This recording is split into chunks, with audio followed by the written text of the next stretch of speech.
दोस्तों बहुत बहुत स्वागत करता हूं आप सभी का। एक ऐसा मुद्दा जिस पर दो वर्ग आमने सामने हैं। दो वर्ग इस समय संघर्ष कर रहे हैं। एक वर्ग चाहता है कि यूजीसी लागू हो जाए, किसी भी कीमत पर लागू हो जाए। दूसरा वर्ग चाहता है कि यूजीसी किसी भी कीमत पर लागू ही ना हो। यूजीसी को एक वर्ग गलत बता रहा है, दूसरा वर्ग सही बता रहा है। कुल मिलाकर दोनों वर्ग इस समय एक मुद्दे पर आंदोलन कर रहे हैं। सरकार के खिलाफ दोनों वर्गों ने मोर्चा खोल दिया है। लेकिन इस बीच चंद्रशेखर आजाद यूजीसी के मुद्दे पर जिस तरीके से मुखर होकर अपनी बात रख रहे हैं वो काबिले गौर है। इस देश में ऐसे बिरले नेता हैं जो यूजीसी के मुद्दे पर बोल रहे हैं और उन्हीं में से एक हैं नगीना सांसद चंद्रशेखर आजाद। दोस्तों, यूजीसी एक ऐसा मुद्दा है जिस पर नेता बोल ही नहीं पा रहे हैं खुलकर, क्योंकि वोट बैंक की पॉलिटिक्स भी इसमें शामिल हो चुकी है। वोट बैंक पाने खिसकने का भी डर सता रहा है नेताओं को, खास तौर से क्योंकि यूजीसी के समर्थन में बोलेंगे तो फिर स्वर्ण समाज नाराज हो जाएगा और यूजीसी के खिलाफ बोलेंगे तो SC ST OBC नाराज हो जाएंगे। इसीलिए इस मुद्दे पर नेता लोग बड़े सधे अंदाज में बातचीत कर रहे हैं, बहुत ही संभल कर बातचीत कर रहे हैं। लेकिन चंद्रशेखर आजाद बिल्कुल बेखौफ होकर, निडर होकर इस मुद्दे पर खुलकर बात कर रहे हैं। चंद्रशेखर आजाद ने खुले तौर से ये ऐलान कर दिया है कि यूजीसी लागू होकर रहेगा, किसी भी कीमत पर लागू होगा, इसे कोई रोक नहीं सकता है कि यूजीसी की गाइडलाइन तो लागू होकर रहेगी, उनको कोई रोक नहीं सकता है। तो यहाँ चंद्रशेखर आजाद यूजीसी के समर्थन में बोल रहे हैं, खुला समर्थन कर रहे हैं, चाहे किसी को बुरा लगे चाहे किसी को भला लगे। लेकिन चंद्रशेखर आजाद ने अपना स्टैंड बिल्कुल क्लियर कर दिया है कि वो SC ST OBC यानी बहुजन समाज के साथ खड़े हुए नजर आ रहे हैं। इस बीच चंद्रशेखर आजाद ने एक ऐसा ऐलान किया जिसके बाद यूजीसी विरोधी हिल गए।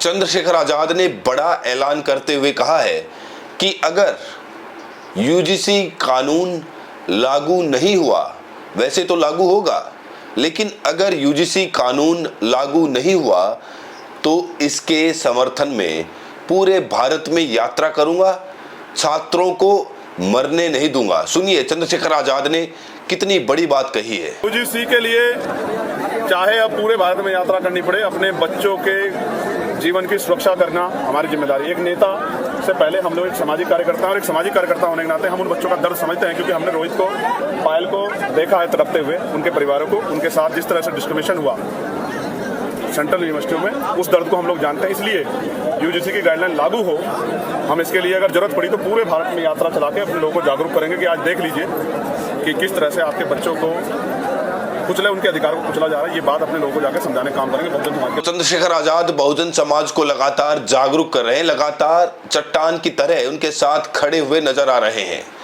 कम से कम ये आश्वासन तो दे रहे हैं, जीत हार अलग मसला है। इस बीच चंद्रशेखर आजाद ने उन नेताओं को भी आड़े हाथों ले लिया जो लोग बहुजन के लिए राजनीति कर रहे हैं, जो अंबेडकरवादी नेता हैं, खास तौर से जिन्होंने बहुजन विचारधारा पर चलने का संकल्प लिया है। चंद्रशेखर आजाद ने गुस्से में आकर एक ऐसा ऐलान किया जिसके बाद सब हैरान रह गए। उन्होंने कह दिया है कि ना तो उन लोगों को वोट देना और ना ही उन लोगों को नोट देना जो आपके हक अधिकारों का विरोध करते रहते हैं, जो आपके साथ खड़े नहीं हैं, उन्हें ना तो आपको वोट देने की जरूरत है और ना ही आपको नोट देने की जरूरत है। तो नोट उनको देना और ना वोट उनको देना जो आपके अधिकारों का विरोध करते हैं, आपके बच्चों का विरोध। अपना नोट भी उसको देना और अपना वोट भी उसको देना जो आपके लिए सीना तान के खड़ा है, गोली की परवाह नहीं करता, जेल की परवाह नहीं करता, मुकदमे की परवाह नहीं करता, जो आपके आंसुओं पे अपना खून बहाने को तैयार है। आपको भी तैयार होना पड़ेगा उसको शक्ति देने के लिए, वरना फिर बहुत बड़ा नुकसान हो जाएगा। मेरी बात को आप याद रखें। दोस्तों, आपको बता दें इसी साल उत्तर प्रदेश में पंचायत का चुनाव होने वाला है और चंद्रशेखर आजाद जिस तरीके से यूजीसी के मुद्दे पर बोल रहे हैं, जिस तरीके से डंके की चोट पर कह रहे हैं कि यूजीसी लागू होकर रहेगा, कोई रोक नहीं सकता, अगर नहीं लागू होगा तो हम भारत यात्रा करेंगे, यूजीसी को हर हाल में लागू कराएंगे, इससे इनकी सक्रियता का पता चल रहा है कि चंद्रशेखर आजाद कितने सक्रिय हैं इस मुद्दे को लेकर। और देखिए, सक्रियता इसलिए भी इनकी बढ़ गई है क्योंकि पंचायत का चुनाव आने वाला है, इसी साल पंचायत का चुनाव होने वाला है। तो पंचायत चुनाव को सत्ता का सेमीफाइनल कहा जा रहा है, उसके बाद फाइनल आ जाएगा। 2027 में आपको पता है कि उत्तर प्रदेश में चुनाव होने वाला है। चंद्रशेखर आजाद ने पहले एक संगठन बनाया था भीम आर्मी नाम का, उसके बाद 2020 में उन्होंने एक अपनी पार्टी बनाई। कुल मिलाकर 2027 में 7 साल की इनकी पार्टी हो जाएगी। अभी इनके पास एक सांसद है, इनके सामने अभी बहुत सारी चुनौतियां भी हैं। वैसे चंद्रशेखर आजाद के बारे में ये भी कहा जा रहा है कि वो इस बार गठबंधन करके यूपी में चुनाव लड़ेंगे। हालांकि एक बयान हो रहा है जिसमें कहा गया है कि वो सभी सीटों पर चुनाव लड़ेंगे। यहां तक कि चंद्रशेखर आजाद के चुनाव लड़ने की खबरें भी सामने आई कि वो हस्तिनापुर से चुनाव लड़ सकते हैं। यहाँ हस्तिनापुर को लेकर एक दिलचस्प खबर ये भी है कि जो भी इस सीट को जीतता है, जो भी पार्टी, उसी पार्टी की यूपी में सरकार बन जाती है। 2007 में बसपा ने, 2012 में समाजवादी पार्टी ने सीट जीती थी, 2017 में बीजेपी ने सीट जीती थी। तो जो पार्टी ये सीट जीतती है उसी पार्टी की यूपी में सरकार बन जाती है। और कहा जा रहा है कि इस बार चंद्रशेखर आजाद इसी सीट से किस्मत भी आजमा सकते हैं, विधानसभा चुनाव लड़ सकते हैं चंद्रशेखर आजाद। हालांकि इसकी कोई आधिकारिक पुष्टि नहीं हुई है, लेकिन इस समय सोशल मीडिया पर इसको लेकर चर्चाओं का जो बाजार है वो गर्म है। और अगर चंद्रशेखर आजाद यहां पर चुनाव लड़ते हैं तो जाहिर तौर पर उन्हें सांसदी पद से इस्तीफा देना पड़ेगा, क्योंकि सांसद चुनाव नहीं लड़ सकता। तो देखना होगा क्या चंद्रशेखर आजाद वाकई चुनाव लड़ेंगे। हालांकि कई जानकार ये भी कह रहे हैं कि चंद्रशेखर आजाद 5 साल तक संसद में रहेंगे, वो विधानसभा में नहीं आएंगे, वो फिलहाल संसद में ही बैठेंगे, बहुजनों की आवाज बुलंद करेंगे। तो बड़ा सवाल ये कि चंद्रशेखर आजाद की पार्टी अकेले चुनाव लड़ेगी या फिर गठबंधन करके, ये बड़ा सवाल है। लेकिन इस बीच चंद्रशेखर आजाद की सक्रियता जिस तरीके से बढ़ रही है उसको लेकर लोग काफी ज्यादा उनके बारे में चर्चा कर रहे हैं। यूजीसी के मुद्दे पर आपको बता दें, उन्होंने आंदोलन भी किया था, याद होगा आपको, दिल्ली के जंतर मंतर पर। इकलौती ऐसी पार्टी है जिसने दिल्ली में इतना बड़ा आंदोलन किया यूजीसी के मुद्दे पर। और देखिए दोस्तों, यूजीसी के मुद्दे पर आंदोलन इसलिए भी जरूरी है क्योंकि 19 मार्च को इस पर सुप्रीम कोर्ट में सुनवाई होने वाली है। तो यहाँ चंद्रशेखर आजाद जिस तरीके से मुखर होकर यूजीसी के समर्थन में बोल रहे हैं, कहा जा रहा है कि जब सुप्रीम कोर्ट में सुनवाई होगी इस मुद्दे पर तो जाहिर तौर पर उनके तमाम बयानों का या फिर प्रदर्शन आंदोलन का भी असर पड़ सकता है। क्योंकि आपको बता दें कि जो लोग यूजीसी विरोधी हैं वो लगातार इसको लेकर आंदोलन कर रहे हैं।